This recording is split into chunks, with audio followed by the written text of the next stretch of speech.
আজকের টপিক হলো নিউক্লিওফিলিসিটি and basicity. কোনো একটি নিউক্লিওফাইল কোনো একটি ইলেকট্রোফাইলকে বা কোনো পজিটিভ সেন্টারে আক্রমণ করার যে প্রবণতা, সেটাই হচ্ছে নিউক্লিওফিলিসিটি। তাহলে আমরা একটু দেখে নিই। ধরো এ মাইনাস আছে একটা নিউক্লিওফাইল। নিউক্লিওফাইল মানে কি? নিউক্লিওফাইল মানে হলো নিউক্লিয়াসের প্রতি যার আকর্ষণ রয়েছে। তাহলে নিজে কি হবে? Negative charge. নিউক্লিয়াস মানে কি? একটা পরমাণুর যদি নিউক্লিয়াস দেখি, সেখানে কিন্তু পজিটিভ চার্জ থাকে। তাহলে কোনো পরমাণু নিউক্লিয়াসের উপর তার আকর্ষণ রয়েছে, তার মানে কি ইটসেলফ সেটা কিন্তু একটা নেগেটিভলি চার্জ, তাই তো? তাহলে কোনো একটা পজিটিভ সেন্টারে অ্যাটাক করছে। ধরে নিলাম একটা কার্বনের কোনো পজিটিভ চেঞ্জ সেন্টার আছে, সেখানে আক্রমণ করছে। এটা হচ্ছে নিউক্লিওফাইল।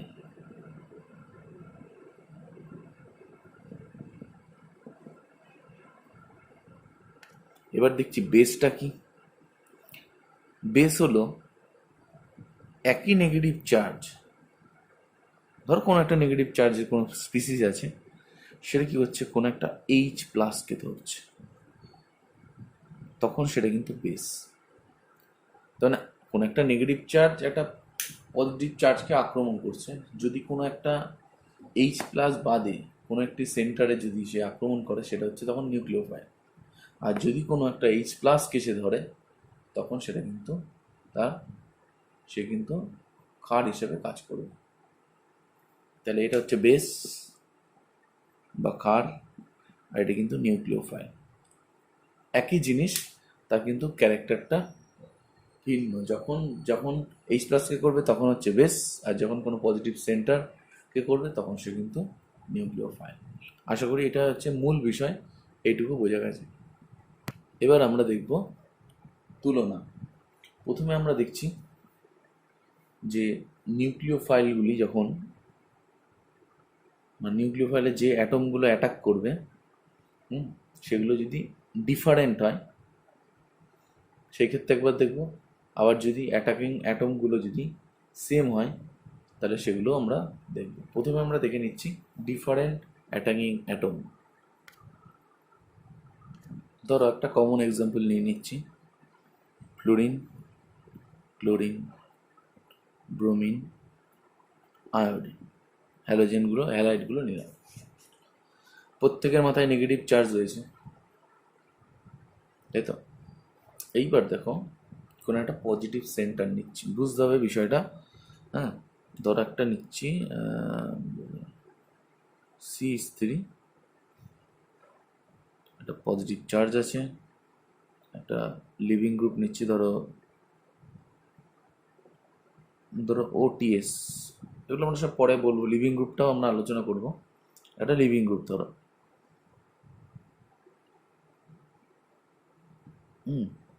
এইবার দেখো ভালো করে, এখানে কে অ্যাটাক করবে সবার আগে?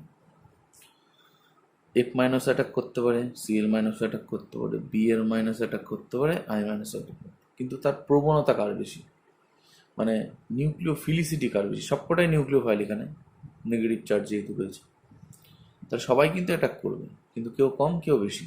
কারো ক্ষেত্রে হার বেশি, কারো ক্ষেত্রে হার কম। তাহলে এই ক্ষেত্রে হার সবচেয়ে বেশি কার হবে? দেখো এইখানে ঘটনাটা কি ঘটছে, এটা যদি আমরা একবার একটু মানে ইলেকট্রন ডিস্ট্রিবিউশন হিসেবে যদি আমরা দেখি, হ্যাঁ, তাহলে বিষয়টা আরো পরিষ্কার হবে। ধরো একটা নেগেটিভলি কোনো চার্জ আছে, আর এখানে একটা পজিটিভলি চার্জ আছে। এইবার দেখা যাচ্ছে নেগেটিভ চার্জটা আস্তে আস্তে আস্তে পোলারাইজড হচ্ছে। পোলারাইজড হতে হতে সে পজিটিভে একটা কোভ্যালেন্ট বন্ড তৈরি করছে, মানে সমযোজী বন্ধন তৈরি করছে। তাহলে একটা নেগেটিভ চার্জ সে পোলারাইজ হতে পারে কখন? এটা আমরা কিন্তু ফ্যাজান্সের সূত্রতে পড়েছি। যখন যার তড়িৎ ঋণাত্মকতাটা অনেক কম থাকে, তাকে আমরা ইজিলি পোলারাইজড করতে পারি।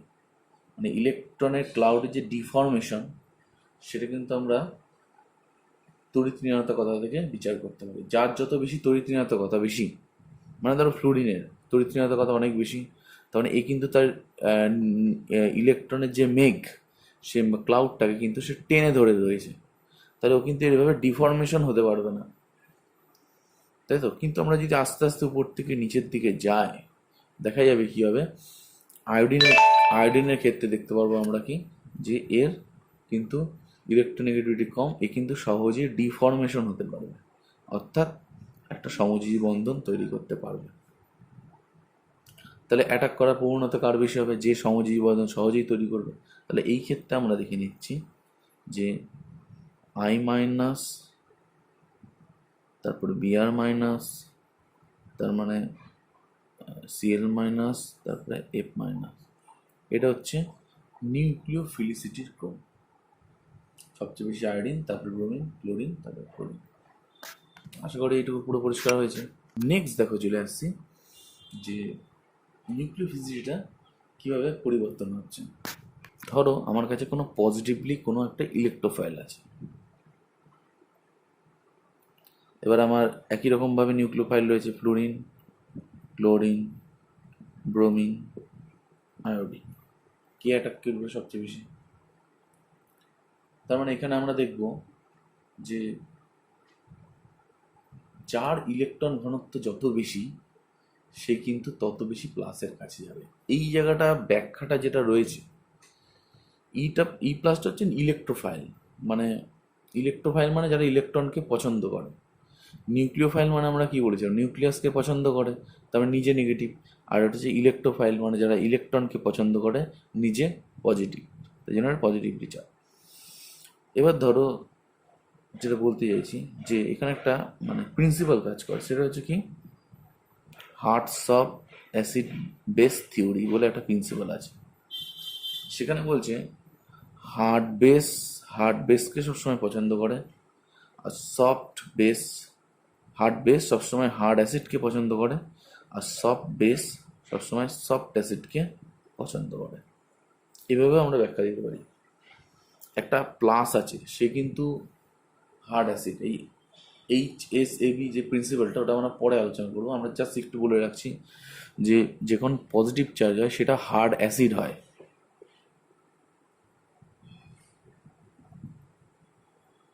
এবার দেখো হার্ড অ্যাসিড সবসময় হার্ড বেস মানে কি, যার ইলেকট্রন ডেন্সিটি হাই, যার ইলেকট্রন ডেন্সিটিটা অনেক বেশি। হার্ড বেস মানে হচ্ছে যার ইলেকট্রন ডেন্সিটি হাই, আর সফট বেস মানে হচ্ছে যার ইলেকট্রন ডেন্সিটিটা লো। এবার তুমি এখানে দেখো যে এই যে আমার যে নিউক্লিওফাইলটা আছে, এগুলো কি, এগুলো সব বেস, মানে সবকটাই নেগেটিভলি চার্জ। এবার দেখো এর মধ্যে সবচেয়ে হার্ড হচ্ছে ফ্লুরিন। কেন? ফ্লুরিনের সাইজ ছোট, ইলেকট্রন ঘনত্ব বেশি, তাহলে এটা হার্ড বেস, আর এটা তো হার্ড অ্যাসিড, তাহলে ফ্লুরিন সবার আগে যাবে, তারপরে কে যাবে? ক্লোরিন, তারপরে ব্রোমিন, তারপরে আয়োডিন। তার মানে এই ক্ষেত্রে নিউক্লিওফিলিসিটি অর্ডার হচ্ছে F minus, Cl minus, Br minus, তারপরে I মাইনাস। তখন ইলেকট্রনের ঘনত্ব যখন যার বেশি হবে, সে কিন্তু হার্ড বেস রূপে কাজ করবে, এবং যার এই মানে প্লাস থাকবে, সে কিন্তু হার্ড অ্যাসিড। তাহলে এখানে সবচেয়ে বেশি কিন্তু ফ্লুরিন, তারপরে ক্লোরিন, তারপরে ব্রোমিন, তারপরে আয়োডিন। আশা করি বিষয়টা পরিষ্কার হয়েছে। আচ্ছা, এবার আমরা কিছু এক্সাম্পল নিয়ে নেবো, তাহলে বিষয়টা মানে আরও পরিষ্কার হবে। ধরো আমার কাছে অক্সিজেন আর ফ্লুরিন দুটো, অক্সিজেন আর নাইট্রোজেন দুটো রয়েছে বলছেন, এই একটা যৌগ নিয়েছি, ঠিক আছে। এইবার ধরো এইখানে আমরা কি করছি, ধরো একটা CH3 C++ নিয়েছি। কে অ্যাটাক করবে? ভালো করে লক্ষ্য করে দেখো, এখানে কিন্তু কোনো পজিটিভলি চার্জ নেই, মানে জাস্ট ডেল্টা পজিটিভ আছে, ঠিক আছে, জাস্ট ডেল্টা পজিটিভ একটা চার্জ আছে, অল্প একটু ক্ষুদ্র চার্জ। তাহলে এখানে একটা কি হবে, হ্যাঁ এখানে তো কোনো পজিটিভ চার্জ, তাহলে এখানে একটা সমযোজী বন্ধন হবে। তাহলে সমযোজী বন্ধন কে করতে পারবে? অক্সিজেন আর নাইট্রোজেনের মধ্যে। যেহেতু নাইট্রোজেনের তড়িৎ ঋণাত্মকতা কি বা ইলেকট্রোনেগেটিভিটি কি কম, তাহলে এই সমজীবী বন্ধন ভালো করতে পারে, কিন্তু নাইট্রোজেন দিয়ে অ্যাটাক করবে, কিন্তু ক্লোরিন দিয়ে কিন্তু কখনোই করবে না। তাহলে এখানে কিন্তু এরকম কোশ্চেন কিন্তু জয়েন্টে দিয়েছে। তাহলে NH C++O CH3, এখানে তো OH কিন্তু হবে। ঠিক আছে, নেক্সট একটা এক্সাম্পল নিচ্ছি। এবার ধরো সরাসরি অ্যানিলিন নিচ্ছি। এবার ধরো আমরা দিচ্ছি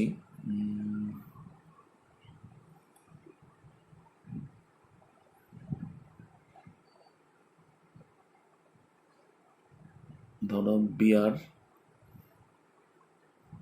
Br2 দিয়েছে, এটা ব্রোমিন।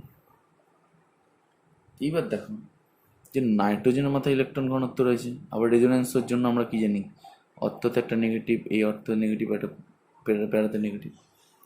তার মানে এখানে ডেল্টা পজিটিভের মানটা খুব ছোট, খুব কম। ঠিক আছে, কার্বন আর নাইট্রোজেনের মধ্যে ইলেকট্রোনেগেটিভ কম কার্বনের কম। তার মানে এখানে কি সমযোজী বন্ধন কার্বন আর নাইট্রোজেনের মধ্যে ভালো কে করবে? নিশ্চয়ই কার্বন করবে। তবে তড়িৎ ঋণাত্মকতা যার কম সে কিন্তু করবে।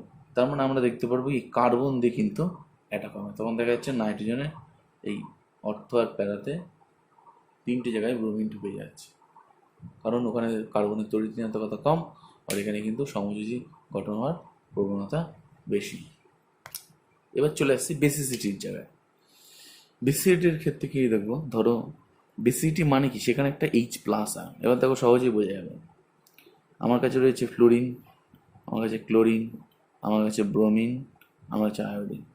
একটা প্লাস তো H+, সেও কিন্তু একটা প্লাস, তার মানে একটা হার্ড অ্যাসিড। এবার হার্ড বেস কি আছে, ফ্লোরিন। তাহলে ফ্লোরিন কিন্তু সবার আগে অ্যাটাক করবে। তাহলে বেসিসিটি যদি অর্ডার দেখি, তাহলে F-, তারপরে Cl-, তারপরে Br-, তারপরে I-, এই হচ্ছে ব্যাপার। তাহলে ডিফারেন্ট অ্যাটাকিং অ্যাটমের ক্ষেত্রে কিন্তু আমরা এইভাবে বিচারটা করব, যে সেখানে কি আছে। সেখানে যদি কোনো একটা পজিটিভলি চার্জ থাকে, তাহলে যার মাথায় ইলেকট্রন ঘনত্ব বেশি সে অ্যাটাক করবে, হার্টস অফ অ্যাসিড দিয়ে আমরা বলেছি। আর যদি কোনো পজিটিভ চার্জ না থাকে, মানে একটা ডেল্টা পজিটিভ রয়েছে, সেখানে কি অ্যাটাক করবে? সেখানে আমরা দেখতে পারবো যে যার হচ্ছে কি, যে সহজেই সমযোজী বন্ধন তৈরি করতে পারে সে কিন্তু অ্যাটাক করবে, মানে অর্থাৎ যার তড়িৎ ঋণাত্মকতা কম তার কিন্তু নিউক্লিওফিলিসিটিও তার বেশি হবে। ধরো রয়েছে RS-, RO-। এবার দেখো যদি কোনো একটা আমরা বলি R', ধরো একটা X রয়েছে, এখানে ডেল্টা পজিটিভ চার্জ। এবার বলো নিউক্লিওফিলিসিটি কার বেশি হবে? এখানে কিন্তু কোনো plus charge, just delta positive charge আছে, তাই তো? তাহলে আমরা কি বলেছি, যে এখানে সবসময় সমযোজী বন্ধন করতে হবে। তাহলে কি সালফার আর অক্সিজেনের তড়িৎ ঋণাত্মকতা কার কম? সালফারে কম, তার মানে এর কিন্তু সমযোজী গঠনের প্রবণতা। তাহলে এর ক্ষেত্রে যদি R1 আর R2 হয়, তাহলে নিউক্লিওফিলিসিটি কিন্তু প্রথমটার বেশি, তারপরটা কম। রেডটা কিন্তু প্রথমটার বেশি, তারপরটা কম। আশা করি এই বিষয়টা পরিষ্কার হয়েছে।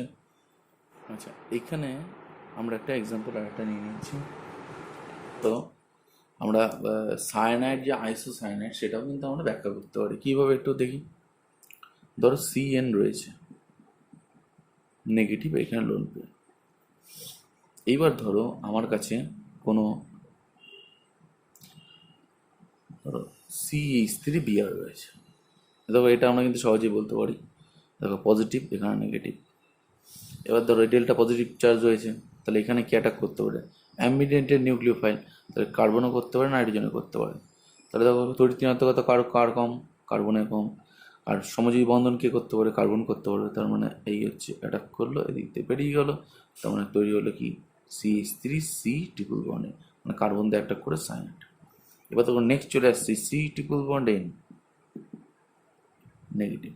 এবার ধরো আমরা একটা নিয়েছি CH3Br, এর সাথে আমি কি করেছি, একটা Ag+ও দিয়ে দিয়েছি। এবার দেখো Ag+এর কাজ কি হবে? Ag+এর কাজ হবে একটা পদক্ষেপ ফেলা। কার পদক্ষেপ ফেলা? AgBr এর পদক্ষেপ ফেলা। এজিবিআরের যখন অদক্ষেপ আমি ফেলে দিয়েছি, তখন এখান থেকে কী করছে, এজি প্লাস বিআর মাইনাসটাকে জোর করে টেনে একটা অদক্ষেপ ফেলে দিয়েছে। তাহলে কী তৈরি হয়ে যাবে, CH3 প্লাস, আর এখানে কী হবে, কী পড়ে থাকবে, CN মাইনাস। এইবার বলো তো কে যাবে অ্যাটাক করবে, কার্বন অ্যাটাক করবে না নাইট্রোজেন অ্যাটাক করবে? আমার তো পজিটিভ হয়ে গেছে, তাহলে ঘনত্ব কার বেশি, এর বেশি না এর বেশি না এর বেশি? তখন আমরা কী দেখবো, হার্টস অফ অ্যাসিড বেস চলে আসবে, তাহলে ঘনত্ব নাইট্রোজেনের বেশি, তাহলে অ্যাটাক করো নাইট্রোজেন দিয়ে, তাহলে চলে আসবে কি, CH3N triple bond C minus, এখানে প্লাস, তাহলে কিন্তু আমার আইসোসায়ানাইড কিন্তু আমার সহজে চলে আসছে। যেটা কিন্তু প্রথমেই আমরা ব্যাখ্যাগুলো আমরা দেখি। আইসোসায়ানাইডের ব্যাখ্যাটা কিন্তু মানে যেটা বলে KCN দিলে CN হয়, আর আইসোসায়ানাইড দিলে হয় NC, মানে সরি আইসোসায়ানাইড বলছি, কারণ সিলভার সায়ানাইড দিলে হয় আইসোসায়ানাইড। হ্যাঁ, তৈরি হচ্ছে, সেটা কিন্তু আমরা ব্যাখ্যা সহজেই করতে পারি। মানে সিলভার সায়ানাইড দিয়ে দিলে হবে আইসোসায়ানাইড, আর যদি আমরা দেখতে পাই পটাশিয়াম সায়ানাইড দিই তাহলে হবে সায়ানাইড, সেটার ব্যাখ্যা কিন্তু হয়ে গেল। আচ্ছা, এখানে আমরা একটা এক্সাম্পল আর একটা নিয়ে নিচ্ছি, CH3 minus NH2 minus OH minus. আচ্ছা, এইবার দেখো একটা লক্ষ্য করে যে এখানে যদি আমার কোনো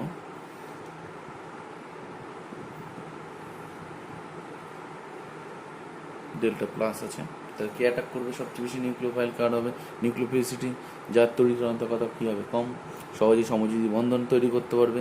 তার মানে CH3 মাইনাস NH2, নিউক্লিওফিলিসিটি অর্ডার বলছি NH2 মাইনাস, তারপর আসবে OH মাইনাস, তাই তো?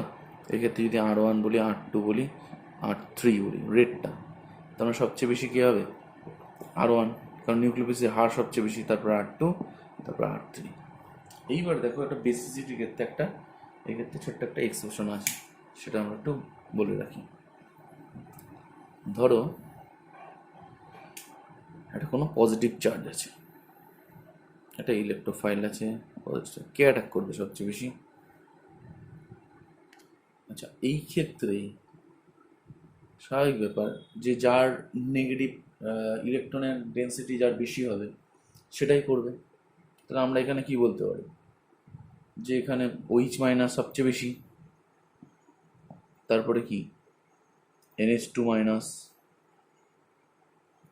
তারপরে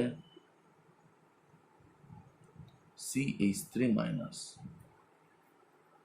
এটা হওয়া উচিত, কারণ আমরা জানি কি যে যার ইলেকট্রোনেগেটিভিটি কম তার ডেন্সিটি কম, তাহলে হার্টস অফ অ্যাসিড বেস দিয়ে আমরা অলরেডি বলেছি যে এখানে হার্ড হার্ড কম্বিনেশন হবে।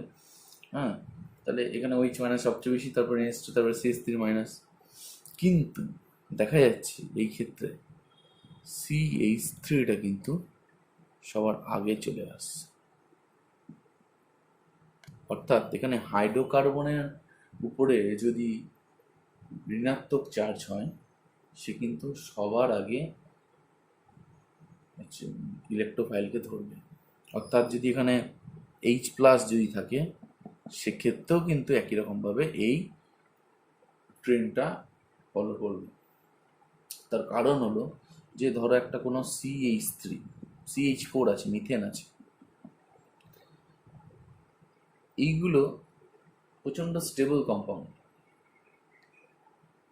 মানে যেহেতু নন পোলার এবং এটা প্রচণ্ড স্টেবল কম্পাউন্ড, এখান থেকে তুমি একটা H প্লাস বার করেছো, করে নেগেটিভ করেছো, মানে কার্যত H প্লাস বার করা অসম্ভব। অর্থাৎ এর নেগেটিভটার স্থায়িত্ব খুবই কম, খুবই কম। মানে অক্সিজেনের মাথায় যদি নেগেটিভ থাকে তার যতটুকু স্থায়িত্ব, এর স্থায়িত্বটা আরও কম। এ কী করবে, দ্রুত নিজেকে নিউট্রাল করতে চাইবে। তাহলে হাইড্রোকার্বনের উপরে যে নেগেটিভগুলো হয় সেগুলো প্রচণ্ড প্রচণ্ড সক্রিয়, এবং তারা দ্রুত নিজেদের নিউট্রাল করার জন্য H প্লাস তারপরে কোনো একটা নিউক্লিওফাইলকে দ্রুত অ্যাটাক করবে। তার আমরা এখানে একটা কনক্লুশন করতে পারি যে কোনো R মাইনাস যদি থাকে, it act as a strong as base as well as best nucleophile. As well as best nucleophile. আশা করি এটুকু পরিষ্কার।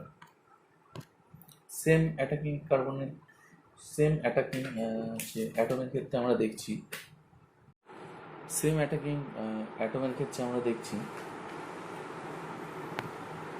যার উপর ইলেকট্রন ঘনত্ব যত বেশি হবে সে তার নিউক্লিওফিলিসিটিও বাড়বে এবং তার বেসিসিটিও বাড়বে। দেখে নিচ্ছি যে for same atom electron density proportional to nucleophilicity proportional to basicity, মানে ইলেকট্রন ঘনত্ব যত বাড়বে তার নিউক্লিওফিলিসিটি তত বাড়বে এবং বেসিসিটি ততই বাড়বে। ঠিক আছে, আমরা একবার দেখি নিই, তাহলে আরও পরিষ্কার হবে। ধরো একটা OH মাইনাস আছে আর আমরা নিচ্ছি CH3O মাইনাস। এবার দেখো এই ক্ষেত্রে কিন্তু নিউক্লিওফিলিসিটি বেশি এবং বেসিসিটিও বেশি। কেন? প্লাস আইফেক্ট কী করছে? ইলেকট্রনের ঘনত্ব বৃদ্ধি করছে। সেই ইলেকট্রনের ঘনত্ব যত বাড়বে H প্লাসকে তত বেশি অ্যাটাক করবে এবং ইলেকট্রনের ঘনত্ব যত বাড়বে দুটোই তো অক্সিজেন সেম। এই ক্ষেত্রে আমরা ইলেকট্রোনেগেটিভিটি ব্যাখ্যা করতে পারবো না, এখানে দুটোই অক্সিজেন আছে, তড়িৎ-ঋণাত্মকতা দুই ক্ষেত্রেই সমান। এই ক্ষেত্রে যদি আমি কোনো একটা CH3X নিই ডেল্টা পজিটিভ, যার মাথায় ঘনত্ব যত বেশি সেই তো পোলারাইজ তত বেশি হবে, অর্থাৎ নিউক্লিওফিলিসিটি তত বাড়বে। তাহলে এই ক্ষেত্রে আমরা দেখছি CH3O minus greater than OH। Next আমরা চলে আসছি প্রবলেমে। এটা এই তিনটে থাকে, তাহলে আমরা কি দেখবো যে CH3 সবচেয়ে বেশি, তারপরে জল, তারপরে OH, তারপরে হচ্ছে লাস্টে হচ্ছে জল। ঠিক আছে, কারণ এখানে অক্সিজেনের মাথায় ইলেকট্রনের ঘনত্ব বেশি রয়েছে, তাই না? তো এখানে যদি এই কম্পেয়ারটাও করি যে OH এবং H2 এই দুটোর মধ্যে কার বেশি, আমরা একটু স্ট্রাকচারটা একবার দেখি নিই, তাহলে আরও পরিষ্কার হবে। ধরো OH মাইনাসের ক্ষেত্রে এখানে দুটো লোন পেয়ার প্লাস একটা নেগেটিভ, আর জলের ক্ষেত্রে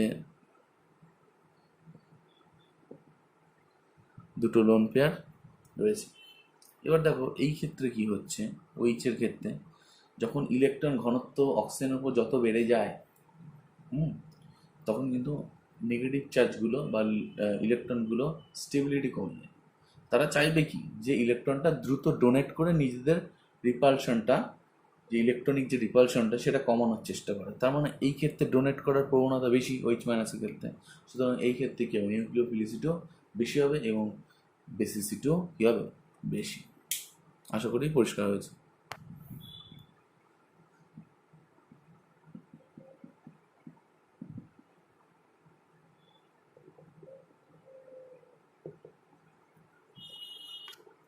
CH3CH2NH2, এবার সহজেই বোঝা যাচ্ছে যে এখানে প্লাস আই এফেক্ট যত বাড়বে এখানে বেশি, এখানে প্লাস আই এফেক্টটা তুলনামূলক কম। ইথারেস প্লাস আই এফেক্ট বেশি, তাহলে ইলেকট্রন ঘনত্ব এখানে বেশি এখানে কম, তাহলে এর নিউক্লিওফিলিসিটি বেশি এবং বেসিসিটিও কিন্তু অনেক বেশি। নেক্সট প্রবলেমে চলে আসছি।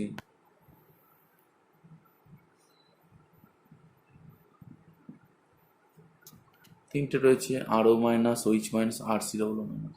এই ক্ষেত্রে দেখো যে অর্ডারটা রয়েছে এটা গ্রেটার দেন এটা এটা এটা, কেন এরকম হলো? দেখো এটা তো আমরা জানি প্লাস এফেক্টের জন্য বাড়ছে, এই দুটোর মধ্যে কম্পেয়ার করে এই দুটোর ক্ষেত্রে কী হবে, এখান থেকে রেজোনেন্স হচ্ছে। রেজোনেন্সের জন্য কি হচ্ছে, অক্সিজেনের কি ইলেকট্রনের ঘনত্ব কমে যাচ্ছে। তখন RC বন্ড, এটা যদি আমি হাইব্রিড স্ট্রাকচারটা কি রেজোনেন্সের পরে, তাহলে দেখো একটা নেগেটিভ চার্জ দুটো অ্যাটমের মধ্যে থাকছে, তার মানে প্রবাবিলিটি কত, -1/2 হয়ে যাচ্ছে। হ্যাঁ, তার মানে এখানে ইলেকট্রন ঘনত্ব কিন্তু -1 থেকে এসে -1/2 হয়ে যাচ্ছে, তাহলে তার কিন্তু নিউক্লিওফিলিসিটিও অনেক কমে যাচ্ছে। এই হচ্ছে ব্যাপার। রেজোনেন্সের জন্য কী হয়, ইলেকট্রনের ঘনত্ব কমে যায় এবং নিউক্লিওফিলিসিটিও কমে যায়। এরপর একটা দারুণ প্রবলেমে চলে আসছি যে বেঞ্জিনের মাথায় O মাইনাস আর RCOO-। এই ক্ষেত্রে কী হবে, মানে ফেনক্সাইড আর একটা ধরো কার্বক্সিলেট রয়েছে। এই ক্ষেত্রে দেখো ভালো করে, এই ক্ষেত্রে কিন্তু ফেনক্সাইডে কিন্তু নিউক্লিওফিলিসিটি এবং বেসিসিটি দুটোই বেশি। কেন, ভালো করে দেখো, এখানে নেগেটিভটা যখন পড়বে অক্সিজেনের মাথায় উঠছে, এই ক্ষেত্রে রেজোনেন্সে আমরা দেখতে পাচ্ছি ইকুইভ্যালেন্ট রেজোনেন্সিং স্ট্রাকচার, অর্থাৎ এদের স্টেবিলিটি অনেক বেশি। মানে এরা রেজোনেন্সের গঠন দ্রুত করবে এবং যে নেগেটিভ চার্জটা সবসময় অক্সিজেনের উপরেই থাকছে, এবং নেগেটিভ চার্জ অক্সিজেনের উপর সবসময়, নেগেটিভ চার্জটা কি অক্সিজেনের উপর স্টেবিলিটি সবচেয়ে বেশি হয়, তাই তো? কিন্তু এখানে দেখো ফেনক্সাইড যখন হবে, ফেনক্সাইডের ক্ষেত্রে যখন রেজোনেন্স আমরা দেখে নেব, একটা নেগেটিভ চার্জ যখন পড়বে, একটা কার্বনের উপরে নেগেটিভ চার্জ তৈরি হচ্ছে, তাহলে একটা নেগেটিভ চার্জ কার্বনের থেকে নিশ্চয়ই অক্সিজেনের উপর ভালো থাকে। অর্থাৎ এই ক্ষেত্রে কি হচ্ছে, রেজোনেন্স গঠন হওয়ার প্রবণতাটা বেশি। এই ক্ষেত্রে রেজোনেন্স হওয়ার প্রবণতা কম, কারণ অক্সিজেন নেগেটিভ, অক্সিজেন নেগেটিভ অক্সিজেনের উপর থেকে কার্বনের উপরে চলে আসছে। আর একটা ব্যাপার এখানে হয়েছে যে ফিনলের ক্ষেত্রে, ফিনক্সাইডের ক্ষেত্রে অ্যারোমেটিসিটি লস হয়ে যাচ্ছে যখন রেজোনেন্স হচ্ছে, অ্যারোমেটিসিটি লস। সেই ক্ষেত্রে কিন্তু এই নেগেটিভটা রেজোনেন্স হওয়ার প্রবণতা কম, এই ক্ষেত্রে কিন্তু প্রবণতা অনেক বেশি। তাহলে ঘনত্ব কোথায় বেশি হবে? নিশ্চয়ই ফেনক্সাইডের ক্ষেত্রে ইলেকট্রনের ঘনত্ব বেশি হবে, এই ক্ষেত্রে ঘনত্বটা অনেক কম হবে। এইবার একটা নতুন ধরনের এফেক্ট চলে আসছে, সেটা হচ্ছে স্টেরিক এফেক্ট। দেখো, ধরো আমি একটা নিচ্ছি CH3O minus, CH3, CH2O minus. আচ্ছা, এই চারটে আমি নেগেটিভ চার্জ দিয়েছি। এই ক্ষেত্রে দেখো ভালো করে একটা জিনিস খেয়াল করে দেখো, প্লাস এফেক্ট যত যাবে তত কিন্তু বাড়ছে প্রথম থেকে শেষ পর্যন্ত। তার মানে ইলেকট্রন ঘনত্ব সবচেয়ে বেশি এখানে, আর ইলেকট্রন ঘনত্ব সবচেয়ে কম। তাহলে বেসিসিটি যদি অর্ডার বলি, এটা 1, এটা 2, এটা 3, এটা 4। বেসিসিটি অর্ডার বললে কি হবে? সবচেয়ে বেশি কি হবে? 4, যেহেতু ইলেকট্রন ঘনত্ব বেশি, তারপরে 3, তারপরে 2, তারপরে 1। আমরা জানি কি যে সেম অ্যাটাকিং অ্যাটমের ক্ষেত্রে বেসিসিটি যত, তার নিউক্লিওফিলিসিটি তত, কিন্তু নিউক্লিওফিলিসিটি কিন্তু আমরা যেটা দেখব সেটা হচ্ছে 1-এরটা বেশি, তারপরে 2, তারপরে 3, লাস্টে চলে আসবে 4। কেন এরকম হলো? নিউক্লিওফিলিসিটির অর্ডারটা ঠিক উল্টে গেল কেন? দেখো ভালো করে, এখানে কিন্তু যেটা ব্যাপার হচ্ছে যে একটা নিউক্লিওফাইলকে যখন অ্যাটাক করছে, একটা মানে নিউক্লিওফাইল হিসেবে যখন কাজ করছে, যখন কোনো একটা সাবস্ট্রেটকে অ্যাটাক করছে, সেক্ষেত্রে কিন্তু আমরা দেখতে পাচ্ছি নিউক্লিওফাইলগুলোর মধ্যে কিন্তু সাইজ বাড়ছে, মানে তার একটা বাল্কিনেসও বেড়ে যাচ্ছে। একটা বাল্কি গ্রুপ কোনো একটা নিউক্লিওফাইলকে যখন কোনো একটা সাবস্ট্রেটকে যখন অ্যাটাক করতে যায়, তখন কিন্তু স্টেরিক হিন্ডারেন্স একটা প্রচুর কাজ করে। অর্থাৎ এই ক্ষেত্রে কিন্তু নিউক্লিওফিলিসিটি অনেক কমে যায়। আর বেসিসিটির ক্ষেত্রে কি, একটা ছোট্ট H+ আয়নকে অ্যাটাক করে, সেটা তো সহজেই অ্যাটাক হয়ে যেতে পারে। এখানে তো বাল্কিনেস কোনোভাবে প্রভাব ফেলবে না, তাই না? মানে ধরো আমরা যেটা বলতে চাইছি, একটা নিউক্লিওফাইল ধরো অ্যাটাক করছে কোন একটা RXকে, এটা সাইজটা যত বাড়ছে, এইখানে কিন্তু এর বাল্কিনেসটা যত বাড়ছে নিউক্লিওফাইলের, তখন কিন্তু এখানে অ্যাটাক করার টেন্ডেন্সিটা কমে যাচ্ছে, তো নিউক্লিওফিলিসিটি কমে যাচ্ছে। কিন্তু আমরা যারা ছোট্ট H+ নিই, তাহলে সেটা কিন্তু এই নিউক্লিওফাইলের বাল্কিনেসের উপর কোনোভাবেই এফেক্ট করছে না। সুতরাং আমরা কিন্তু বেসিসিটি অর্ডার যেটা হবে, নিউক্লিওফিলিসিটি অর্ডার ঠিক সেটা কিন্তু উল্টে যাবে। এটা যেন খুব গুরুত্বপূর্ণ পয়েন্ট। এটা এই দুটো দেখো, এই ক্ষেত্রে কিন্তু দেখো এখানে লোন পেয়ার রয়েছে, এখানেও লোন পেয়ার, একই পিরিডিন দুটো রয়েছে, এখান দিয়ে অ্যাটাক করবে, এদিক দিয়ে অ্যাটাক করবে, কিন্তু এইখানে দেখো দুটো T-বিউটাইল গ্রুপ জুড়ে গেছে, অর্থাৎ এখানে কিন্তু একটা বাল্কিনেস রয়েছে। এই ক্ষেত্রে কিন্তু নিউক্লিওফিলিসিটি এর বেশি হবে, এর কিন্তু কম, কারণ অ্যাটাক করতে পারবে না, সহজে স্টেরিক্যালি হিন্ডার্ড রয়েছে এই নিউক্লিওফাইলটা। কোনো একটা সাবস্ট্রেট যদি থাকে, তা সে কী হবে? স্টেরিক ফিল্ড করবে। সেম আমরা আর একটা প্রবলেম দেখে ফেলি, এটা দেখো, এটাকে আমরা বলি LDA, পরে আলোচনা করব। দেখো এই ক্ষেত্রে কী হচ্ছে, এর কিন্তু এই দুটো আইসোপ্রোপাইল গ্রুপ রয়েছে, যার জন্য কিন্তু নিউক্লিওফিলিসিটি খুব কম, বেসিসিটি খুব বেশি হয়, তাই না? এখানে দুটো আইসোপ্রোপাইল গ্রুপের জন্য স্টেরিক্যালি একটা পজিশন ক্রিয়েট করেছে, যার জন্য কোনো সাবস্ট্রেটকে অ্যাটাক করতে সহজেই পারবে না, মানে নিউক্লিওফিলিসিটি কমে যাবে, শুধুমাত্র H+কে দিতে পারবে, যেহেতু সাইজটা খুব ছোটো H+-এর। নেক্সট আমরা চলে আসছি সলভেন্ট এফেক্ট। সলভেন্টের উপরেও কিন্তু অনেক নিউক্লিওফিলিসিটি কিন্তু ডিপেন্ড করে, সেটা আমরা একবার দেখে নিই। এবার চলে আসছে পোলার প্রোটিক সলভেন্ট। পোলার প্রোটিক সলভেন্ট মানে যেগুলো হচ্ছে কী করতে পারে, নিজেদের মধ্যে হাইড্রোজেন বন্ডিং করতে পারে, যেমন জল, অ্যালকোহল, ইটিসি। আচ্ছা, এই ক্ষেত্রে দেখো, ধরো আমি একটা নিয়ে নিচ্ছি নিউক্লিওফিল F মাইনাস, তারপরে হচ্ছে Cl minus, Br minus, I minus. এবার দেখো পোলার প্রোটিক সলভেন্ট মানে আমি কি আছে, ধরো জল রয়েছে, তাই তো, এটা প্লাস মাইনাসে রয়েছে আর কি। এই ক্ষেত্রে যদি আমরা নিউক্লিওফিলিসিটি আলোচনা করি, দেখো F মাইনাস ইলেকট্রনের ঘনত্ব কি সবচেয়ে বেশি, এ কিন্তু সবচেয়ে বেশি হাইড্রেটেড হয়ে যাবে, মানে এই নেগেটিভ প্লাসটা গিয়ে একে একটা জলটা কি করবে, এর সাথে ইন্টারাক্ট করবে এবং কি করবে, চারিদিক দিয়ে জলটা ঘিরে যাবে। আর একটা জায়গায় জল আছে, এইভাবে কি করবে, ওর চারিদিক দিয়ে ফ্লুরিনটাকে ঘিরে ধরবে, কারণ ইলেকট্রন ঘনত্ব বেশি। তাহলে যদি একটা জল যদি চারিদিক দিয়ে একটা ফ্লুরিনকে ঘিরে ধরে, সুতরাং কিন্তু এটা কি হাইড্রেটেড যদি হয়ে যায় বেশি, তাহলে কিন্তু ওর কিন্তু কাউকে অ্যাটাক করার টেন্ডেন্সিটাই কমে যাবে। তাহলে যত আমি ফ্লুরিন থেকে আয়োডিনের দিকে যাব, তাহলে সেখানে দেখবো কি আয়োডিনের ক্ষেত্রে কি ইলেকট্রন ঘনত্ব কি কম, সুতরাং হাইড্রেটেড হওয়ার প্রবণতাও কি কম, কিন্তু তার নিউক্লিওফিলিসিটি অনেক বেড়ে যাবে। তাহলে ইন পোলার প্রোটিক সলভেন্ট কিন্তু nucleophilicity increases from fluorine to iodine, এটা যেন মনে থাকে। পোলার অ্যাপ্রোটিক সলভেন্ট মানে কি, যেসব সলভেন্ট কী করবে নিজেদের মধ্যে হাইড্রোজেন বন্ধন করতে পারবে না, কিন্তু তার ডাইপোল মুভমেন্ট আছে। কীরকম দেখো, যেমন ডিএমএফ, ডাইমিথাইল ফর্মামাইড, টিএইচএফ, টেট্রাহাইড্রোফিউরান, এগুলো আমরা পরে যখন SN1 SN2 করবো তখন সেগুলো তো ওখানেই রয়েছে, সেগুলো আরও ডিটেলস এক্সপ্লেনেশন করবো। টিএইচএফ রয়েছে, ডিএমএফ, টিএইচএফ, আরও অনেক কিছু, ডিএমএসও, এগুলো সব সলভেন্ট রয়েছে। এরা কি করে, এরা কিন্তু নিজেদের মধ্যে হাইড্রোজেন বন্ডিং করতে পারে না, কিন্তু এদের ডাইপোল মুভমেন্ট আছে, পোলার অ্যাপ্রোটিক সলভেন্ট বলে। এই ক্ষেত্রে আমরা যদি দেখি ফ্লুরিন, তারপরে ক্লোরিন, ব্রোমিন, আয়োডিন, এই ক্ষেত্রে ইলেকট্রন ঘনত্ব সবচেয়ে বেশি কার, ক্লোরিনের, তারপরে আস্তে আস্তে কি আয়োডিনের কি কমছে। এবার অতএব আমরা দেখতে পাচ্ছি যে এ কিন্তু সবচেয়ে বেশি কম কী হবে, সলভেটেড হবে, তাই তো, কারণ সলভেন্ট ওকে কম ঘিরে ধরবে, তাহলে এই নেগেটিভটা কী হবে, সবচেয়ে বেশি ফ্রি, আর এই নেগেটিভটা কী হবে, সবচেয়ে বেশি কম ফ্রি হবে। মানে বলতে চাইছি যে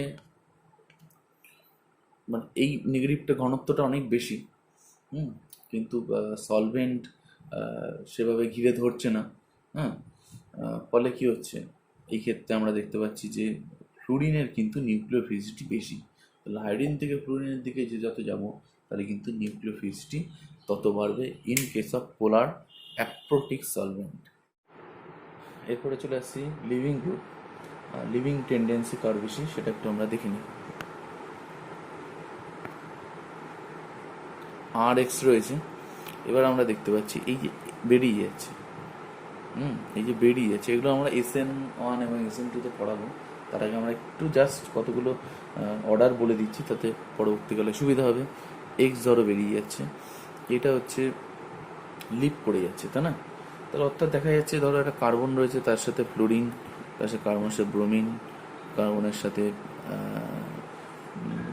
আয়োডিন রয়েছে। এই ক্ষেত্রে আমরা দেখব কি এর মধ্যে কার্বন ক্লোরিনও আছে, দেখবো যে বন্ড লেন্থ যত বড়, বন্ড লেন্থ যত বেশি, বন্ড লেন্থ যত বেশি, তার মানে আয়োডিনের বন্ড লেন্থ সবচেয়ে বেশি হবে, সাইজে বড়, তাহলে কিন্তু ইজিলি বেরিয়ে যাওয়ার একটা প্রবণতা রয়েছে। এছাড়াও আমরা বিভিন্ন রকমের লিভিং গ্রুপ দেখতে পারি, সেগুলো আমরা একটু জাস্ট অর্ডার বলে দিয়েছি, এইটুকু মনে রাখলেই হবে। আচ্ছা, অর্ডারটা আমরা একটু দেখে নিই। OTF, OTS, OMS, I, bromine, chlorine, OH2 plus, fluorine, OAC, NR3 plus, OR minus, লাস্টে আসছে NH2। এটা লিভিং টেন্ডেন্সি, মানে কোনো একটা সাবস্ট্রেট সাথে জুড়ে আছে এগুলো, এবং তাদের প্রবণতা, কার কত প্রবণতা বেশি তার একটা অর্ডার। আচ্ছা, প্রথমে আমরা দেখতে পাচ্ছি যে আমরা আয়োডিন থেকেও আরও বেশি বেশি কিছু পাচ্ছি, সেটা হচ্ছে OTF। এগুলো হচ্ছে একটা বড় স্ট্রাকচার আমরা একটু আলোচনা করি। জাস্ট ওটিএফটা বললাম, দেখো এস ডবল বন্ড ও দুটো রয়েছে আর একটা CF3 রয়েছে। এইসব গ্রুপ যদি কোনো একটা অ্যালকিলের সাথে যুক্ত থাকে, আর এর সাথে যুক্ত থাকে, সহজেই বেরিয়ে যায়। কেন? কারণ আর প্লাস প্লাস ও মাইনাস যেটা হবে সেটা কিন্তু রেজোনেন্স দ্বারা খুবই সাহিত্য পাবে। তিনটে ক্যানোনিকাল ফর্ম হচ্ছে এবং এখানে মাইনাস আই এফেক্টের জন্য এখানে সালফারের ডেল্টা পজিটিভ অনেক বেশি এবং অক্সিজেন মাইনাসের সাহিত্য অনেক বেশি, তাই এই গ্রুপগুলো কি সহজেই লিভ করতে পারে। ওয়েস্ট ও টিএসটাও আমরা খুব প্রচলিত, হ্যাঁ, ধর একটা আর ও টিএস আছে, এরকম যদি গ্রুপ থাকে সহজেই কিন্তু আর প্লাস ও মাইনাস টিএস, মানে ও টিএফ এর থেকে কম ও টিএস এর, তাহলে এটাও বেরিয়ে যাচ্ছে একই রকম গঠন, ও মাইনাস, এটা টসাইল গ্রুপ থাকে, এটা মিথাইল, এটাও কিন্তু ভালো লিভিং গ্রুপ, এখানে কিন্তু রেজোনেন্স দ্বারা স্থায়িত্ব পায়, তাই তো? ঠিক আছে, আজকে এইটুকুই থাকলো, সবাই ভালো থাকবে।